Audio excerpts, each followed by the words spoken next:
5h, 7h, Mathieu Noël.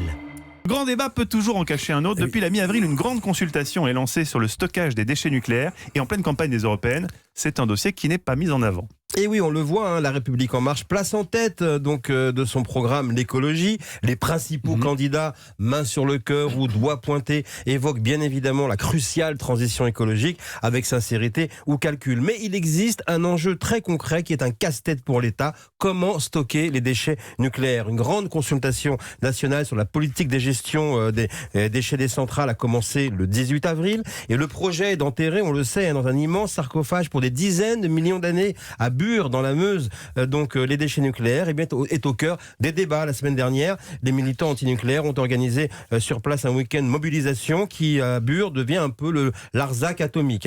Mais le débat et les mobilisations, elles ne pourront toujours pas remplacer les décisions politiques qui prennent du retard considérable parce qu'en fait, le processus, effectivement, est très très lent. Le gouvernement préfère beaucoup communiquer sur la fermeture de Fessenheim, avec promise pour 2020, avec une enveloppe de plusieurs dizaines de millions d'euros pour l'aide à la reconversion dans la région. Mais le sujet du stockage des déchets attend la fin de ce très lent processus législatif. Voilà un beau sujet pour la campagne des européennes. Pourquoi les partis n'en parlent pas ? Eh bien, lorsqu'il s'agit de ne pas froisser les lecteurs écolos, tous aux abris, pourrait-on dire. Et les faits, effectivement, sont là. Le nucléaire civil fournit 80% de l'électricité dite non intermittente. Sans parler de l'aspect de dissuasion côté militaire, qui maintient la France au rang de grande puissance. Et le débat environnemental, en fait, est maintenant tellement au cœur de la préoccupation des Français que ça mériterait mieux quand même que les incantations ou les postures habituelles, parce que d'autres voix se font entendre également à l'étranger, comme celle par exemple de Michael Schellenberg.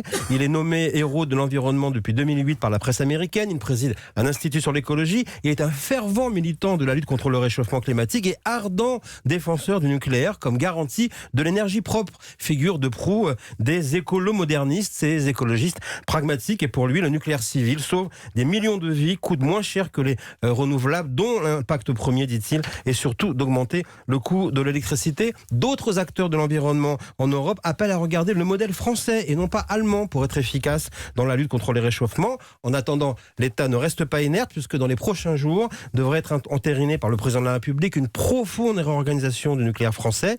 La preuve que pour la France, le nucléaire n'est pas en train de reculer dans les priorités de la politique énergétique, d'où les prudences au plus haut niveau en ces temps politiquement sensibles, parce que le dossier est politiquement radioactif. C'est le moins qu'on puisse dire. Merci beaucoup, Mickaël Darmon, pour cette analyse politique.